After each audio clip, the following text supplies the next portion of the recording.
اللهم صل وسلم وبارك على سيدنا محمد وعلى اله وصحبه اجمعين. ازيكم يا حبايبي؟ عاملين ايه؟ يا رب تكونوا بخير. هو اسعد يوم في حياتي هو يوم الجمعه، لان بيبقى زوجي حبيبي قاعد وابني قاعد من المدرسه، بنبقى متجمعين واحنا بنفطر، وانا بحب يوم الجمعه ده قوي.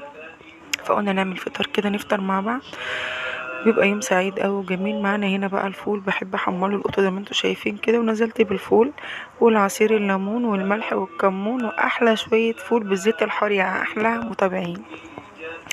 سلقنا بيض وهنقلي بطاطس. بسم الله، نزلنا كده بالبطاطس هنقليها، ونقلي فلافل، طعمية، عسل.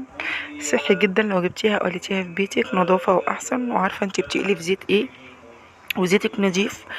عودي نفسك ما تجيبيش طعمية من بره، اديكي شايفة القرف والعدوى اللي احنا فيها.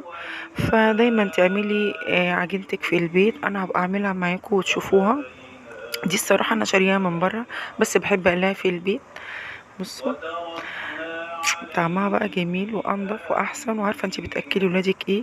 لو عجبكم الفيديو متنسوش شير ولايك ودعوة كده حلوة من قلبكم. هو يوم الجمعة ده جربوه، لان بيبقى الزوج قاعد في البيت وولادك حواليكي والدنيا جميلة، وبيبقى يوم سعيد قوي، وبيبقى عامل زي العيد. الصراحة فطرنا وشربنا الشاي وغسلت مواعيني وخلصت اللي ورايا، وكنا نزلنا نشوف حد تعبان كده، ربنا ينجيه ويعافينا ويعافيه يا رب. قولوا امين يا حبايبي.